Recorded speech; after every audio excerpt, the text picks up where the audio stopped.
You're listening to the Precision Shooting Podcast, discussing all aspects of precision and long-range rifle shooting. This episode is brought to you by Scoped Out Shooting Optics and Accessories. And now, over to your hosts. Well, hello and welcome to the Precision Shooting Podcast. This is episode number 92, Greg. 92. It's pretty good. Nearly got to the ton. Almost there, mate. Almost. Not out yet. 8 episodes away from pay rise. Spot on, mate. And triple pay. Triple pay is where we're going to At be. a zero, you reckon? Yeah, 100 times if you want. Whatever you like.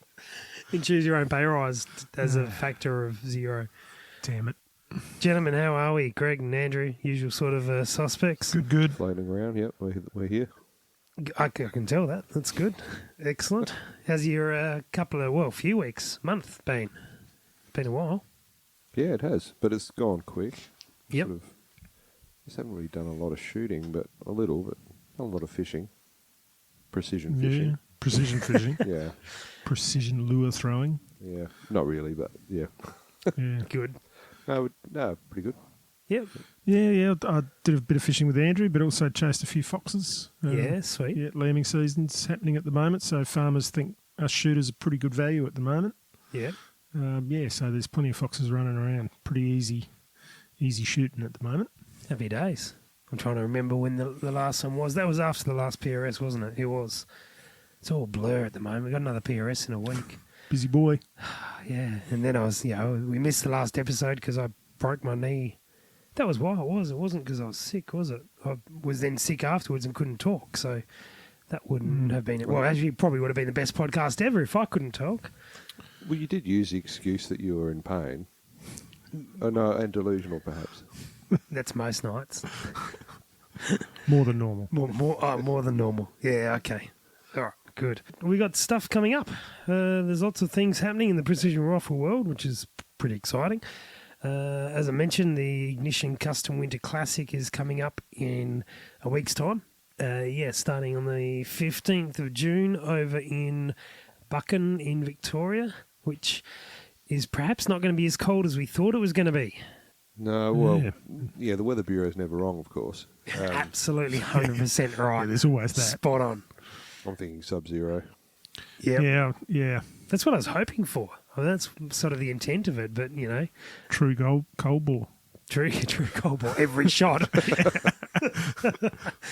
Yeah, okay, that'll work. Also, the Precision Service Rifle match over Victoria is on the 24th of June, which is a weekend after at Castlemaine, or as some of them over there say Castlemaine, but they're wrong. Bloody Victorians. Shot Expo is on that same weekend, actually.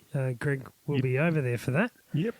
There is a Impact Dynamics meetup in Parramatta on the Friday night, on the 22nd. So if you're in Sydney or close to, get there and drink some beer with us. It could be dangerous. Will be dangerous, not could be, will be. Will be, guaranteed. And what else we got? Oh, there's so many. This is great. There's so many events in Australia that are related to practical and precision rifle shooting, which is really good to see. And these are the only one. These are just the ones we know about. The practical. Oh, I'm going to get these right. No, names right. Practical Rimfire Challenge at Tailem Bend in SA is on the 7th of July, which I'm not sure if we nailed the right date for that. But what we definitely did get the wrong date for last time, I said it was on the 30th of June or that weekend, and I was completely wrong. Is the Rimfire Carnivale in Mildura, which is actually on the 28th and 29th of July. So apologies to Greg Hamilton for getting that date wrong. Did you get reprimanded? Very politely. He was very good about it. And, I was only sore for a couple of days rather than a few weeks. So he was very, very kind about it. So we're just making that slight adjustment to my massive error. It's only a month. It's only a month out. It gives you more time to prepare. It's just, guys, we're going to be ready. That's all. Nothing wrong with that. So that's all. That's all I got dates for. If you guys are running matches in Australia, I mean, we don't take half an hour on the matches. It would be a nice position if we were, but we just direct you to a website or something like that for that. There's a suggestion here from a Patreon supporter. So, Greg, can you read tonight? Oh, sorta. Sorta? You probably have the right accent for this. Do you want to try and pull this one up? This is a suggestion for a segment in the show. Okay. that someone has come up with. So here we go. Great show, guys. I was thinking of one great way for even greater benefit to the community would be to add some good old slang to the conversation. Maybe a word of the day. Eventually, we could start building a complete usable library to confuse the guys at the range. For example, g'day mate, g'day cobber, what gives? I'm about ready to hop in the ute and hit up the Ripper milk bar and grab an icy pole and some fairy floss. Say you are shooting the match next month. Nah, I haven't shot that match in donkey's years. Ever since that narky RO was spewing around like a bodgy ankle biter at stage 7, I knew it was my last match. I heard a Murphy. Try again. I heard a Furphy. Oh, what's an M and an F? I correct my 6-year-old like that. So. I heard a Furphy about that tosser. He's quite the doodle.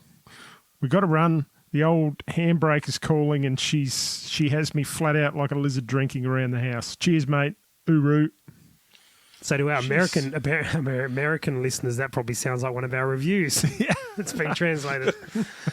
I think that he just wanted to write a message with the whole stack of slang in there. Yeah, yeah. And what I don't know if he is an American guy who is having a crack at some Aussie slang, in which case he's done quite well, or if he is an Aussie having a bit of a laugh, which either way I'm quite okay with.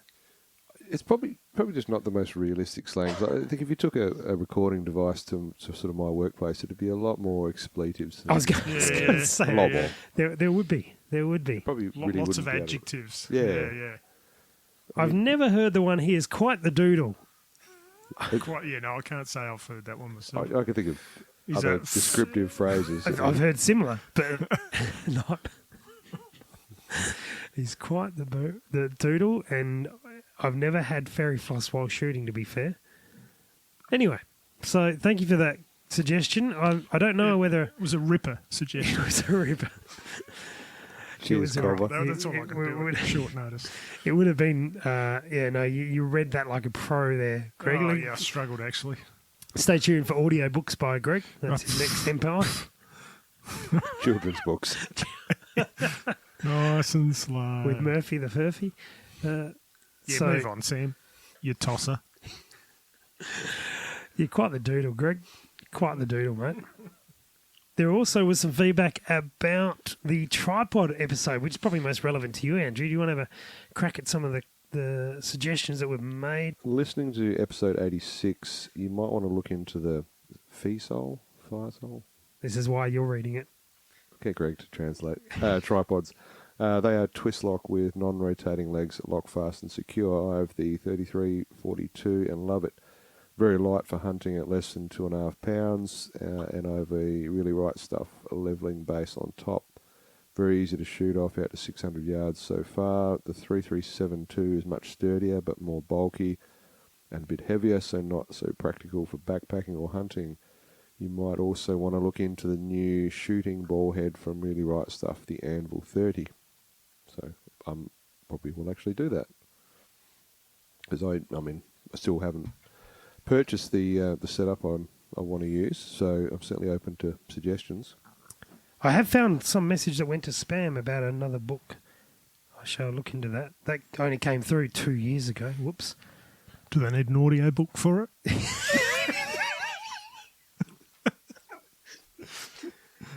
Because I know a Ripper Doodle will be ready to read it for him. Mate, I've got it. I'm not sure they'd be able to afford your services. Unabridged. Unabridged. Uncensored. Unlistenable as well. Oh, No, that's my I'm version. hurt. I can tell. Just before we go on, Rusty, can Yep. you get Greg to read the next bit? I can. So, If you want me to read stuff, tell me to bring my glasses. no, we'll bring your glasses It next makes time. it better. You don't even need to run It's it quite through the amusing. translator. Everyone on Patreon is quite amused by your looks that you're giving, if they can see you well enough. Anyway, this is another review. Thank you to those guys who have been giving us some iTunes reviews. We have been having a few tick through each episode, which is really good. Greg's on strike. Greg's refusing to read it now. Oh, I'll go read Yeah, this is one. So this is a review that came in from a listener in Canada. Thank you very much for it. And we translated it from English from Canadian, I guess, to Arabic, Somali, and then Uzbek. And this is what we ended up with. Greg. Like Canadian, it is interesting to hear Australian photographs. Have fun with good girls. Yes, sir. It's motivational. Like my army days. Yep, that's certainly what it says. Like that. Google Translate, so much fun. All right, so It's actually a very good review. It Thank was you. a- it The was a- original one's actually. the original one's great. Yeah, but anyway, so I've got the. I don't know if you remember, gentlemen, we spoke about the Impact books. There you go, Patreon supporters, have a look at that. We've got the Impact books from Rodney Mays, who has written these together. We've got 2 copies of these that we want to give away. So we're going to do a new competition for these. And you guys don't know this, but anyway, you're about to find out. The way to enter this competition is to record yourself saying the word doodle. No, but impact. And so Andrew was looking nervous there. You're the one that has to listen to all the recordings of doodles. Better than watching them, I guess. I want to make some comment about filling years with doodles, but I'd prefer not to. I'm not going there. That's a Hunting HQ comment. The way you can enter to win one of these books is by giving us your best recording of calling out impact as if you're at a PRS and someone just hit a target and you were watching. So, gentlemen, we're all going to make an entry now. So, Greg, let's start with you, mate. Your best call of impact. Oh. Doesn't have to be good. Impact, I got mine done. He butted in. He did. He'll have to do it later. Disqualified. Impact, I got mine in again. Impact. There we go. Well done. Andrew, you No, want I'm to going go? to have to get back to you on that one. No, go on, have a crack. Just say impact loud. Impact loud. I'm not a performing SEAL, Sam. Fair enough. All right. Here we go. Thank you to Rich from Short Action Precision for inspiring this. Impact! Not original. It's not good It's with not, headphones on. I said inspiring it, not Not original. copying exactly. All right, I'll try again then. The pressure in this room is so intense. Impact! Is that better? Happy now? All I'm right. happy. Marginal. So... Better than Better than yours. Better than both of yours put together. So, guys, that's what we want to hear from you. Grab your phone, hit record, and send us that file through Facebook or email or anything along those lines. I will be at the PRS in Buchan and be getting recording. If you're at Shot Expo in Sydney, come up to the Projectile Warehouse or Scoped Out booth where I'll be, or the STS booth where Greg will be. Actually, if you go to the STS booth, just yell impact at them.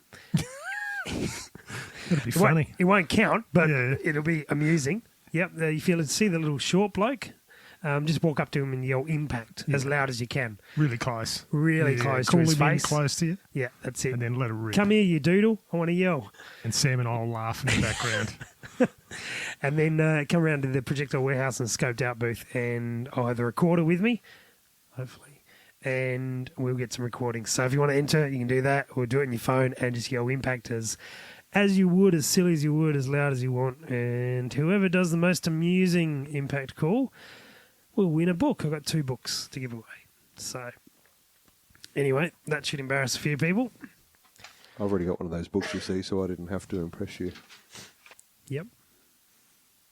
Just put it out there. It doesn't mean you haven't disappointed me. I disappoint on a regular basis. You only have to please one person, Andrew. And I please myself all the All time. the time. Never fail. All right, so we did get some questions as well have come through. I can read one of these. First one here is, I have a question, not too silly, he's curious. What does one do with an old shot-out barrel? I assume there's some legal requirement, but I'd like to hear what you've done in the past. Paperweights, experimental load test mule, or conversational art piece? Gentlemen, have you got barrels lying around? I Yeah. do. I've actually done nothing with mine and had the same questions. So I'm fairly sure there isn't a legal requirement. I don't believe. Not where we Yeah. are. Yeah, possibly other locations. Yeah, but anywhere they're here- registered, there may be. Yeah, see, I'm fairly sure. Well, now that I say fairly sure, I'd have to check. I'm not sure at all. No, I'm fairly sure they're not an issue here. They're not an issue here, as far as I'm aware. No, that's in South Australia. just a chunk of metal. Yeah. Obviously, they're controlled on importation, so even if you had an old barrel and you wanted to import it into Australia, you'd struggle. Well, no, you wouldn't struggle. You just need the right You just have to go paperwork. through the process. Yeah. As with everything here. Yep. So, But what do you do with them? I haven't thought of anything novel or anything. like if it's really shot out, you could probably replace a Tikka barrel, and shoot it, make it shoot better, I guess. I was going to say, normally that's a dig at Do- Remington, but, you know. Do we go I'd down sort the of line? Switch it up a bit. Is he saying Share the disregard, or is he saying like chop the bottom 2 inches off and have another crack? I don't know, because I mean, again, it does. There are uses for barrels that are not, that great. I mean, I know guys that have had, say, wildcats that need to be, severely fire formed if they're changing the shape dramatically, and it might be a big case. You don't really want to burn out usable barrel life. So if you've got a whatever caliber barrel, you can stick a reamer in that. It's a good screw idea. it onto your gun, fire all your brass, Just throw and you your chamber fire, chamber your good barrel with the same reamer. Yeah. If somebody who knows what they're doing with the reamer has done it right, then your brass is all good to go. So it's a good idea. I have heard of guys doing that, but Yep. other than that, I mean, this is conversational art piece. I'm not really sure. We're not a fan of conversations, so that wouldn't work. I had thought of using it as like a toilet roll holder, That'd be to different. stack all your spare rolls up. Yeah, on, but yeah. That's a good thought. there you go. I'm patenting the idea. Don't copy it. You have to beat Greg on that one. Probably He's the right he's already registered the domain. Barrel of rolls. Yeah, I don't know what you could use them for, to be honest. I have still got my old barrels, so I haven't found an answer. Not that I've been looking for an answer to the question; they're just sitting there. But obviously, if you wear them out often, as Andrew has mentioned, you cut down a couple of inches, and you should be able to have another crack at it if Yeah. you choose to. Well, it depends on the shape of the barrel too, like the profile. If you got Most are round. Oh, really? Except Remington. He's an observant They have fella. I said triangular most, ones. not all. It's most. No, but I mean, like a lot of guys, like bench shooters, will have a long reinforced section on the barrel, like straight, non-tapered section, so Yep. they can lop a couple inches off, and they're back into effectively fresh rifling. Yep. So, Yeah. Okay. Good. Yep. Yeah. Oh, okay. Well, haven't sold you a Yeah, problem. sorry, no inspiration there. No, but if Yeah. you could recycle them, I guess, and go get some money for them. Get a you cent or get two. stacks. Yeah, well, if you got 40 barrels, you would. You'll get something. Not a lot. All right, good, great. Next one is from Logan. Hello, guys. I love your podcasts. People need to find some more things to do in life. But I do have a question. Good. You all talk about the T3 Tactical and the Ruger Precision Rifle, but you guys never discussed anything about the Bergara B14 HMR, saying 6.5 Creedmoor. Really interested in what you guys have to say about them. I think it kind of sums it up, really, doesn't it? Oh, I've never handled one, so I think that's really the comment is that I've never played with one. Greg, you're looking in notes to see what they were. he's bought the company, just doesn't know much about it yet. He's going through. Where's that one? That's on one of the pages, top. No, I think generally speaking, I haven't looked into detailed reviews, but I think generally speaking, they are getting fairly positive reviews, especially for the price point. Yeah, they're getting really good reviews over in the US, and certainly hear a lot about them, but we just haven't had the experience with them. I did mention to Logan that I do intend to be back in the US next year for SHOT, and I will try and make an effort to try and take one out and shoot one. You can If only we can. imagine there'll be, latest models released there as well. Yeah. I mean, yeah, I mean they are being brought into Australia now. You do see them advertised a bit, variously, but they're not to the scale of sort of the Tikas and the Rugers and that sort of thing. No, So- they're not promoted significantly. So we just that's why, Logan. It's not been any other reason apart from the fact that there's just not the exposure to them here, and we haven't been able to get hands on with one to know what they're like. I'm sure they're fine. So maybe if someone wants to send us one, Or two, three. Yeah. we'll gladly give our views on it. Oh, absolutely. Won't shut up about them. They'll make every episode. Excellent. Another question here from Marty from Shooting Stuff Australia. Putting together a series of 4 to 5 videos about building a precision long-range rifle on a budget. Build consists of a Hauer 1500 and 300 Win Mag and an MDT EWS chassis. You know all about that, Greg. Mm-hmm. Cerakoted with a worked factory trigger and a brake on a Harris bipod. Still tossing up between a Leopold VX3i LRP or a Vortex Viper PST. Going to take our 4K or less rifle and put it against an $11,000 Ritter and Stark with a doctor scope to show the difference. I'm aiming to show people you don't have to spend big dollars to get into long-range shooting, as I think the potential costs scare a lot of people off. I'm just wondering if you guys have any suggestions or input before I start putting it all together. Yeah, I guess straight off I'm thinking, well, is he going to do reloads for these things? So to try and get the peak out of each rifle setup in terms of accuracy. You presume so. I presume so, but he hasn't stated. He might be thinking, well, I don't know why you'd use factory, but anyway, except to have a consistent result. But, yeah. Yeah, I don't think you're necessarily going to. I mean, you might see a slight edge to the real high end stuff, Yeah. but a lot of that is sort of negated when you're talking long range. I mean, those tiny minor wind calls and whatnot. That's where if you got a gun There's that bigger variables. I mean, say you can get a Hauer based rifle to shoot genuinely 1/2-inch groups at 100 meters, and the Ritter and Stark shoots .2. I mean, you put the same shooter with those guns at 1,000 meters, and I don't think you'll see any difference on the target. Yeah. So, I think, I don't know. I mean, I haven't actually played with either of those particular scopes. Rusty, you probably either have. have I. Is there the Leopold he mentions? Is that a newer model? Newer one. I'm not. I know that Marty uses a lot of Leopolds apparently, and I'm not a huge fan of that particular scope. I think it has. It's come across like a bit of an afterthought, like it's a VX3i with a turret stuck on the top without really sort of some of the other features you really would want. PST, obviously, assuming it's talking a Gen 2 PST, which has fixed a lot of the problems first experienced on the original PSTs. Just out of interest, what sort of dollars are we talking on these scopes? Yeah, again, it was going to depend a lot on the model. The model of that PST could be sort of $1,500 up to $2,000. The LRP, I don't know enough about it. I think it's a touch cheaper. I'm not sure. Yeah, because I mean, not that I've shot them a massive amount, but I played with a couple of different ones. But the Bushnell, particularly like the new HDMR2s and that series, they've gone up in a price. lot. Yeah, here. Okay. Yeah, they have gone up a lot. There's still a few around at the older price, which if you can get one, that'd be worthwhile. But they have jumped. They have jumped, unfortunately.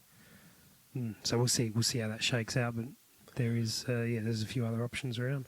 But just in answer to his question here, I mean, the rifle sounds pretty solid, really. Mm.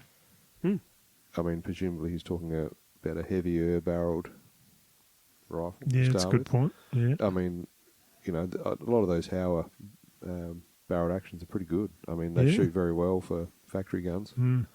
So I don't think he's going to be, unless he gets a bad one, which is, I guess a chance with any factory gun. But those Ritter and Starks are real nice. And, I mean, it's one thing to say. I have to say that the doctor scopes, I don't know a huge amount about. And I couldn't find a lot of information about their long-range options or whatever. They didn't seem to be... Certainly the ones I found weren't really designated that way. Yeah, I mean, I haven't really looked into them in great detail, but I mean, from what I understand, the German optics, the German scope made. So they're probably beautiful to look through, and they're probably Yeah. well made. Yeah, optically, I've heard they're excellent. Yeah, and I mean, being a German-made scope, they don't tend to make rubbish, so it'd probably be quite a good option. Absolutely. I'm not questioning the quality of it. Yeah. But just having never whether- played with one, I mean, I have actually looked at a couple of the fixed 8x36, which I guess would probably sort of appeal to some of the fox shooting type market here, but I haven't seen a lot of the. Well, I mean, from what I understand, they make a lot of models we never see here, unless people specifically import them. I think the thing about a $11,000 Ritter and Stark, whether it's 11 grand for that gun or 11 grand for that with the scope, but there's a lot of little bits and pieces that you're paying for in that extra money from a gun that's sort of finished off that well. Yeah. It's not necessarily, and I like the point he's putting forward. It's not necessarily about seeing which one will shoot better, because the Hauer is going to potentially shoot really, really well, especially as you mentioned with hand loading it. So I think he's right in saying that you don't have to spend huge amounts of money to get out and get going for sure. Yep. I suspect the nicer finished gun will be much more pleasurable long term to use, and will have some of the extra little features that just going to be just the little touches. Yeah. that Yeah, are real but, nice. but again, not necessities. Sure, To yeah. actually to be involved in it. Yeah, So. absolutely. So it'll be interesting to see how that project goes. Good luck to him. And, obviously keep us posted how it ends up with. All right. We put out last episode that I was looking at building a new gun.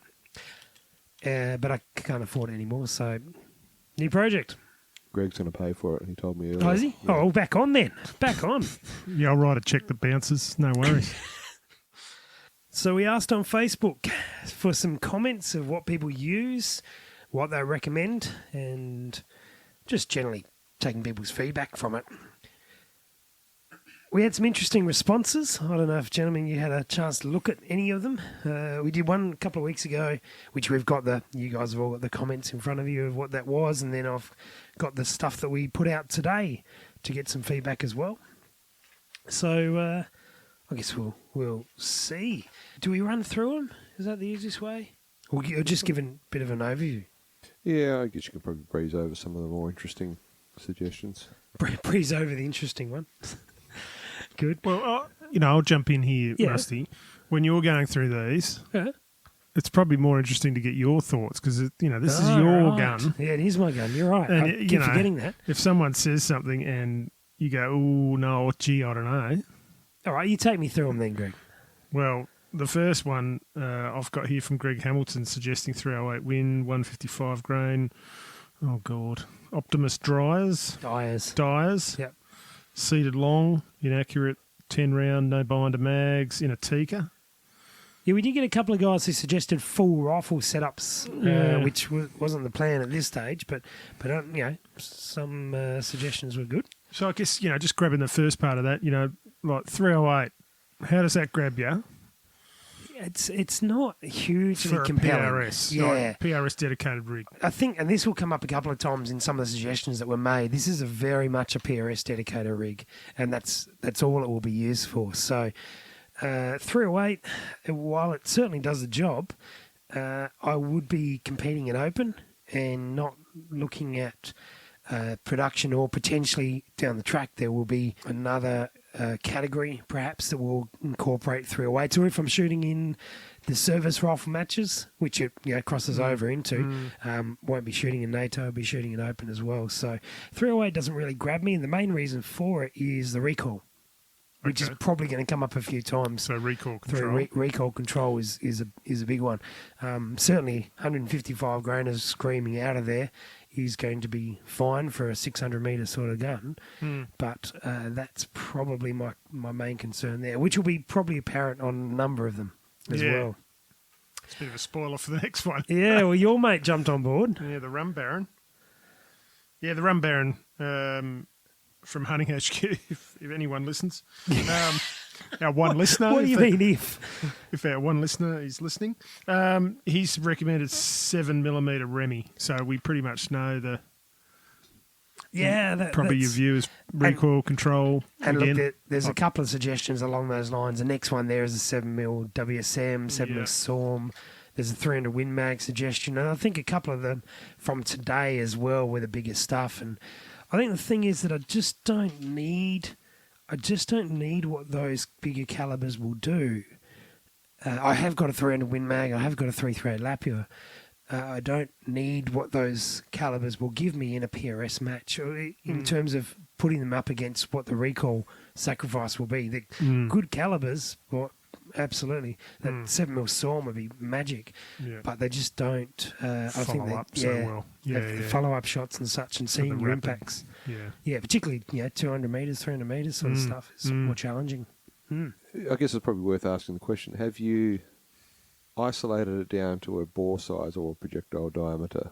Well, I think give or take, like within, within 30 cal or less, because that's the restrictions on it. But I mean, like, have you gone, all right, it's got to be between 6 and 6.5? I mean, we talked about that in the last episode, and they're really the two main ones. I would be happy to be swayed down if there was a reason and a good argument for a 2D4 caliber, but to go up to a 30...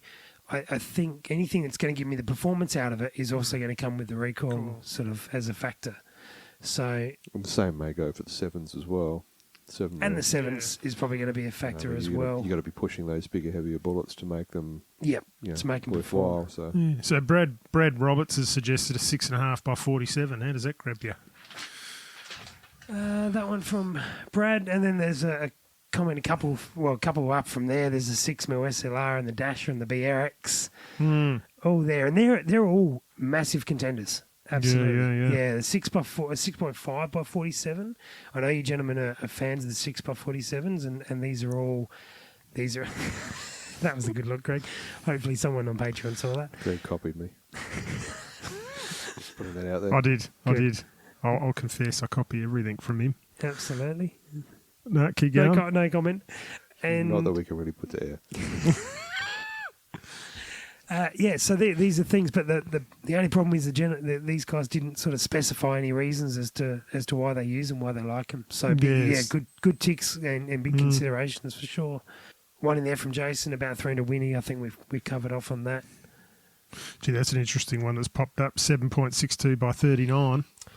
Gee, that's the old SKK days, semi-automatic. Only using steel cases. Yeah, that's SKK business, that is. I killed a lot of goats with a 7.62 by 39. Am I right in thinking they just don't get the muzzle velocity that we would be They're pretty short little things. I know they're short, yeah. And also using steel brass. Well, the only benefit about I say steel brass, that's what's written here. Steel cases. I would be able to find my cases after... they stand out. Match, so they stand out, but so you got a magnet to collect them. But I wouldn't bother. Oh, he's challenging you, mate. Here's a challenge. That is my challenge. You're right. What about the one above there? Paul Janzo's comment. 6.5 Creed. And Creed gets a mention. There you go. I mean, I guess you got to narrow this down a little bit because, I mean, some of these calibers do require a bit more work. I mean, like the Dashers and the BRXs and things like that. Mm-hmm. It's more case handling, more forming operations, harder to obtain brass, harder to obtain dies. You're definitely not going to want to lose a lot of cases, especially if you're neck turning brass and that kind of thing. Yeah. I don't particularly like the 6.5 Creed because everyone likes it, but the thing, the advantage of going with a common available case is that it's not the end of the world if you lose a few cases and you can just pinch someone else's anyway. Well, Dan Inco has written Creedmoor. You're definitely a Creedmoor type of gal, except he can't spell Creedmoor, so his comment's pretty invalid. Yeah, but looking over it, most people have spelled it wrong, so none of the comments are valid. No, with a couple of comments down, the one from Ben Jarrett, which is pretty in-depth, actually. We might have a look at that. Is he spells Creedmoor correctly. He does too. I'm impressed. Paul Janzo's also, he's given us a tick for the 6.5 Creed. Then talks about rifles, which we'll get onto another podcast. So, there's a 22-250 AI. Yeah, no, that was an interesting one. That's an interesting one. I'm open to this idea. That's a 223 on steroids. This is brought up to me on in person. 22-250 AI with a 95 SMKs, putting them at 3150. and it would That's be hiking. very competitive. What do you reckon about that, Andrew? No, I'd go 6 mil. No. Well, you asked, I told you. Like Fobs it off. for a varmint gun, yeah, but okay, that's punching 95 grain Match Kings at 3150. Yep. Why not do it with a 6 mil and punch 105s out at the same speed? Right, I'm sold. Yeah. Yeah, fair enough. Fair Longer enough. barrel life, better ballistics. So, sorry, Hmm. Bronte, you're wrong. So, He asked. good Smashed comment. him. Good comment. Good comment by Ben Jarrett. He's done he says it calls it a sermon. Indicated that Rusty would want 2 calibers off the same platform. Suggested both competition caliber and the training caliber should be both centerfire. Not aware of any manufacturers making switch barrel and switch bolt that can perform both centerfire and rimfire roles. Unless you can speak to someone who builds a one-off. Just to clarify, I did want a rimfire, and it didn't have to be on the same action. It was to be a separate gun. But similar kind of configuration as far as the stock and handling. Exactly right, yeah. This in mind, useful training caliber would be 223, which is great, absolutely. As for competition caliber, personally go 6.5 Creedmoor. Impacts are still visible and often audible at over 1,000 metres, and that's a really good factor for or discussion point for the 6 to 6.5s. And it further proves my last statement about the 250 AI being too small. Fair point. It shoots more than flat enough for the PRS matches, which tend to have maximum range of 5 to 600 at the moment. There will be further later on. No many will point to high velocities and flatter trajectories in 6 mils. But at the end of the day, hitting a steel target with an extra 30 to 40 grain of bullet weight does make impacts easier to see, even the most vision-impaired spotter scorer. Did you bring your glasses, Greg? I think that was aimed at you, Greg. Oh, yeah, I'm pretty sure it was actually. But no, I totally agree. Totally agree. The difference in impact is Yeah. very, very different. Talks about, gets onto action discussions, which we will no doubt talk about at some other point. Good suggestion, Butterfield, that bloke, suggested 6.5 PRC. You guys familiar with the PRC? I think we've talked about it. Yep. I'm not. It's a short action Magnum, basically. Sort of like the 6.5 Storm. Okay. So it's a short, fat case. It is substantially higher velocity than the 6.5 Creed, but there's no free rides. I mean, obviously you got more recoil, less barrel life. Yep. And to be honest, unless something dramatic changes in the world, I just can't see that case being commonplace in 5 years' time. Or They seem to 3 have or so. found a foothold, and I'm sure we'll be corrected on this if it's wrong. They seem to have found a bit of a foothold with the audience in the US who are shooting that PRS style match that is the extended range stuff. So it goes from the 1,000 metre plus. The extra legs. Yeah, and it's like the second gun option for that sort of thing, which makes good sense, but we just don't really have that at this point. And this is not within the spec of what the gun is. Now, we had some comments come in today, and I'll run through them quickly. Bo was asking about 6XC, which I'm going to throw into that category of good considerations. Paul Janzo thrown another vote in for the Creedmoor. It's spelled wrong. Sorry, Paul. 22BR was mentioned. Again, really accurate round, but probably not suitable as much. I've shot one of those for a long time, and again, I wouldn't run it in a competition gun. Mentioned there are the 6x47 by Brendan there, and the 105 hybrids. Big fan of that. So am I. 6.5. I like that fella. What's his name? Brendan. So Yeah, you're a legend, Brendan. He copied Brendan, you you've and you got copied me. Yeah. You've got an admirer, Brendan. Look out. So in turn, Andrew likes you as well He's rich. because I copied Andrew's idea. Right, good. 6.5 or 47, another one. This is a good selfish reason because I want one and want to hear about what you would choose for the build. So I think he wants me to do it and pay for it and then tell him if it's any good. That's just assuming what was he's it? after. What was it? 6.5 by 47 Lapia. Yeah, look, just probably worth just briefly touching on that. Like both Greg and I shoot the 6x47, and I've got 500 or 600 or so brass sitting there for it. If I was starting from scratch, I probably wouldn't go with that round, just from the point of view that there is one manufacturer of brass and hard to find availability. I would personally, if I was going to do what I've done, I would Yep. go a 6 Creed. 6 Creed. Okay. We'll come to that. 6 BRX is mentioned. There's another one here. 6.5 by 52. The old Carcano. Just because it's not awesome, but it would be awesome to see someone make it awesome. Well, I'm far from the person who would make it awesome. Didn't Lee Harvey Oswald make it awesome? Just saying. Well, at least I'm not sure awesome infamous. is the appropriate. Yeah, infamous might be the better word. There is another mention there for 6.5 Storm with good reasoning. Here it is. 6.5 Storm and buy a second barrel so you've got one ready to go. When you're loading the rounds, make the OAL of every round 100th of an inch longer than the previous case so you can chase the throat down the bore. He's thought that logic. through. Yep. Yep. Sound logic. And another one from Paul, 300 Norma. And he has some reason. I like when people put their reasoning in, though. Yeah. I like it because I've got one. Is his reasoning. And Fair enough. He said, That's solid. forget the girly guns. Right.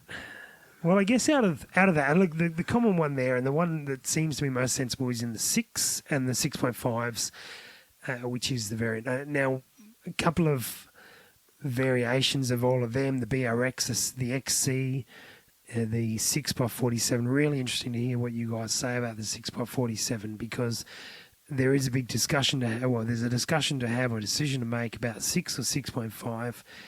And I have to say I'm a little bit more swayed to the 6.5 for the reason of impacting targets and ROs seeing it. And you probably will get a bit of extra barrel life in comparison to the 6mm as well. Oh, look, on the same case. I mean, if you were to take the Creedmoor and run a 6 and a 6.5, you'd probably get a bit more useful barrel life out of the 6.5. Okay, yeah. Yeah, I mean, I like 6mm. I've always used them, and I think there's sound reason to use them for hunting purposes. Sure. But I think for what you're talking about, the 6.5 is probably the more logical choice. Yeah. I mean, like someone mentioned one of these suggestions. You know, it's not a massive amount of extra bullet weight on target. 30 to 40 grains. Yep. But it is significant. It does make a difference. And look, I've noticed that when spotting for people. Yeah, all three of us are spotted. Yeah, I've 700 definitely metres. noticed it big time. 6mm and 6.5. Yeah, it's very clear. And I think that for me. And the flip side of this is recall. And I've been saying the recall. That's why I'm not looking at 308 stuff so much, and I'm not looking at 7mm so much. I think the 6.5 might be the sweet spot between the 6.5 and the 6. I think that yes, the 6 is a bit better for recall, but is it enough? Will I pick up an extra point or two in a match because it was a much more convincing hit on target than getting another round off or not seeing my own impact? But you can break it down enough to make it not a hindrance. The recall, you still execute those stages without hindrance. Like your recall control with a break on a 6.5 should be pretty good. Yeah, I think that the difference would be negligible. Yeah, Between the two. Yeah, sure. The suggestions within the 6.5s are obviously the Creedmoor. I did have someone say a 260, 6.5 by 47. They're probably the three that I'm really tossing up. But well, actually, the 260 is out. Only I've got one. I've been running it for years. It's a wonderful cartridge, but I continually face challenges of seating depth in the magazines. Okay. Yep. The 260 is a bit it's longer. A bit longer, yep. Yep. You could build it on a long action. Well, I could. You're right. But magazines are a bit more painful in that regard. To get a 10-round mag in a long action is usually a bit more cumbersome and, not so ideal. But, that's certainly a consideration. So I'm probably down to a 6.5 Lapia or a 6.5 Creedmoor, which is probably where it all started. Now, I looked into it a little bit, and the price of brass is pretty similar between those two in terms of Lapia sort of stuff, which is probably what I'd be looking at running. I think the Creedmoor is sensible in a small primer pocket rather than the other one. It's about in terms of consistent SDs and average muzzle velocities. Are they fairly similar, or Are people getting a little bit more out of one case more than the other? Is one case more consistent than the other? Are you seeing any of that sort of?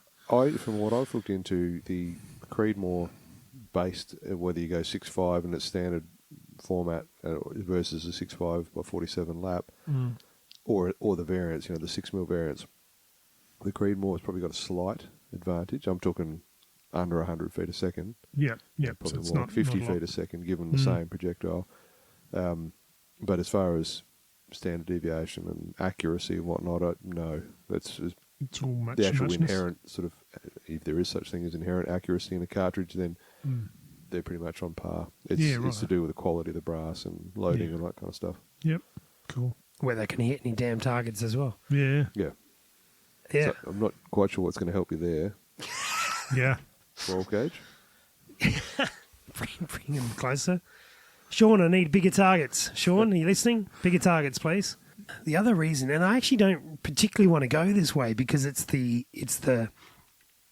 common way, but the Creedmoor has factory ammo available at a really good price. And so if I'm in a position where someone's using the gun, I want to run that through or anything along those lines, it does make some good sense. Well, I mean, I'm not sure that you'd even be able to get 6 by 47 ammo. No. 6.5 by 47. Yeah, 6.5 you can, but not 6. We're talking 6.5s, aren't we? Were we? Yeah. Yeah. Yeah, oh no, we were in that regard, but Yeah. you can also buy 6mm Creed ammo as well. So, Oh, good point. Yeah. see, maybe you should have looked into that a little bit more. But I know the answer. 6.5, 47 you can get factory ammo for, but not a huge range of it. 6 by 47 I don't believe you can. 6 Creedmoor and 6.5 Creedmoor you can. How do we get onto this? I don't know. What I stopped listening about 5 minutes ago. Good. Have fun with good girls. That's what he's thinking about. Always. So I think I've made a decision. Yeah, you're narrowing down fairly. I am. I think I'm going to change my mind and do 2 barrels. I did talk about doing a switch barrel. Controversial. I know. I do want to play in the 6mm world. I'm interested in that side of things, and I do want something that's I can adjust and tweak and do all those sort of things. But I like to have something that I know works reliable and all those sort of that, and be able to get factory gear for it if need be, and be able to do that. So I'm sort of thinking along the lines of a 6.5 Creedmoor. Sorry, Dan. In the standard sort of setup, and then maybe a 6XC as well in a separate barrel. And what are you going to use that barrel for? Well, it's one of those things I can play with it as I go through, but when we're at the Creedmoor barrel, I've got another one ready to rock and roll as a backup. So you're going down the line of interchangeable barrels. That's where I'm thinking. So why wouldn't you do a barrel that was your training barrel? Well, I can do that as well. Barrels everywhere. Barrels. It's a barrel fest. And then I've got after I've done all this, I can hold up lots of toilet rolls. You could. It'd be awesome. Yeah, Greg's he's got 15 bathrooms at his place. You could even branch into towel holders and everything, like towel rails in the bathroom. Yeah. Think about it. I'm thinking. That's all I'm doing is thinking about it. I don't have experience with 6mm, and I would like to be able to do that. And perhaps that's more from an experimental point. Perhaps the fulfillment of this project, 6.5 Creedmoor is seemingly where we may have ended up. Yeah, I mean, if you're going down that line, if you weren't intending the 6mm barrel to be a competition gun, it was more of a fun gun, try different things, whatever it might be, then you got the ability to go something stupid with it if you wanted to. Yeah, okay. Because the other things to be looking at would be the 6 BRX, 6XC, and the 6 Dasher. No, I was thinking more like a 338 lap case, neck down, the 6mm with an improved shoulder and rebated rim. So you don't have to change bolts; you just use the same bolt. I may get off I may get over the velocity limit if I do decide to run it in a PRS. You're the boss, though, right? No way to be right. There's an exemption clause, isn't there? Or will there be for this year? There should be an exemption. If you can break 5,000 feet a second, you can run it. Yeah, so the first limit's at 3,200, or as long as you can get over 5,000, you're okay as well. Everyone's got to stay back 20 metres. Good. Yeah, I think I like the idea of being able to have experiment with something and play with something as well, and that's perhaps where I want to go, because I'm still quite torn. I think Creedmoor seems to make a lot of sense. Yeah, and you bring up an interesting topic of multiple barrels too. You know, the merits of a switch barrel. You know, there's and that's probably where this podcast is heading next, is actions and stuff like that. But being able to switch barrels got a lot of merit. If you put a bit of thought into it, you can have a bit of a play, can't you? As well as be serious about it. Well, it's quite common. Like a lot of the bencher shooters in particular will run one gun with multiple barrels for the different weight classes, and they'll switch them out at the range. So, not that that's what your motivation is, but it's certainly not a big deal to do it. Yeah. I have to say, one of the things that pushes me away from like a Dasher or an XC or something along those lines, maybe not an XC because you can buy factory brass there, but some of the other ones, is that additional step of having to tweak the brass. I did actually look up today, the price of the XC brass is cheaper than the Creedmoor brass and other such things, but you've only got one option for manufacturer as well, so with Norma. Yeah, but you can make 6XC brass relatively easy. You can, but I just did complain about doing extra steps with brass. You're just a whinger. Yep. I think I'm going down the Creedmoor path. I'm going to cop a lot of abuse about that. Lock it in, Eddie. Well, no, I mean, everybody's made suggestions here, but if anybody can genuinely say they've got an option that is better than that for the purpose, given everything that's stated already. Totally. Prove it. Yeah. Yep. Prove your case. Yep. Yeah, no, I'm happy to go with that. This is not going to be built for a little while, so 6.5 Creedmoor is where we've rested for some reasons, and price and availability is going to be certainly a factor in that. And that's probably one I hadn't mentioned hugely, but the availability of being able to get ammo and brass is a big factor. So for those guys who are fans of their Dashers and XCs and other such things, while I do like the idea of a second barrel, tell me why to switch, why to move along to it. Yeah, I mean, like those some of those rounds, like the BRX and the Dasher and whatnot. Excellent rounds. They are good rounds, there's no doubt. Sure. But are they better now? Better is performance as well as availability and all that sort of thing. So I think a lot of them, the performance is not necessarily going to be better. It could be percentages, small percentages better, maybe. Maybe, but maybe not either, because the BR case is not a big case; it's a small case, so it's maximising the small case. Yeah. So, you mean what it is? It's like shooters want to have their niche little thing and be different and tinker and whatnot. Yeah, some do. Some just want to grab whatever they can get that works and does the job. But and that's probably the point of this gun, is to just work, just straight up work. And I've got guns I tinker with and play with, and have been there and done that, and probably still will. No, definitely still will. But I do want this one to just run. So, which brings us on to the next part of that, which is the action.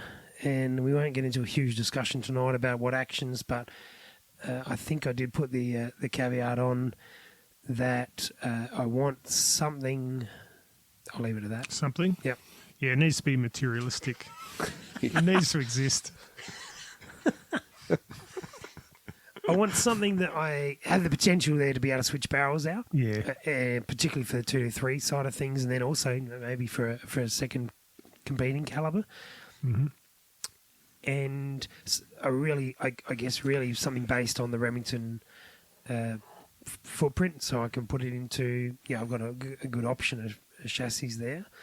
I am looking at an action only and aftermarket option. I'm not particularly interested in a factory, like grabbing a ticker and pimping it out and stuff like that. I really am looking at a specifically made action. I'm not totally opposed to the concept of like an Accuracy International or something on those lines, but it'll take a little bit more for me to get to that point, because there's a few reasons that perhaps I won't go down that path. But yeah, actions. What would you pick if you were choosing an action at the moment, Greg? Do you know what you would choose? Defiance? Yeah, just pick up one. Look, factory floor. I have no idea, to be honest. I'm not. My head's not totally around actions. I'm running factory guns pretty much. Yeah. So I don't really know a lot. So Especially just say Defiance. Defiance would be Good. my number one choice. I thought so. And it should be yours, Sam. Spoken truly like a man who profits from Defiance actions. Andrew, what about you, mate? What's on your radar? That'd be up there, in the top few, I guess. Surgeon are pretty good. Stiller, some of the Stiller tactical models are sort of had the features you'd be looking for. I mean, look, things I would look for would be integral rail. I like the idea of an integral rail. Yep. Adds a bit of strength and also, it's convenience. And an integral recoil lug. Sure. Which, if you're talking a switch barrel gun, makes it a lot easier. You don't have to worry about pinning your lug. And the lug. I mean, who wants to pin their lug? I mean, you get home after a big day at the range. Who's got time to pin their lugs? Greg just gets other people to pin them for him. I'm not into lugging. He's got lug pinners. I have no idea what's involved with changing a lug. It's because you've paid other people to do it for you since you started. No, but I mean, on most, like a Remington, for example, you've got a separate recoil lug. Yeah. And that's installed in a jig in the factory. Yep. And when you change a barrel on a gun like that, you need to install it with the jig to align the lug correctly. Otherwise, it can move. Oh, righto, I got you. Whereas, so you can pin them, like put a roll pin or a dowel pin through into the action. But it's again extra work, extra hassle. Yep. So a lot of the actions that have got an integral recoil lug, it takes it out of the equation. If you've got your barrel's headspace correctly, you just screw them on and off, no dramas. Yeah, righto. Cool. The other one's on my radar because of the ability to change from a 223 to a 6.5 Creedmoor as it stands at the moment. The ability to swap the bolt head, the bolt face out. You're going with Savage is top of the list. Bighorn actions, one. Impact actions, another. There's a few around that have my interest. So I'm not opposed to too many of them, and I'm interested to hear what people are using and liking and why they like it.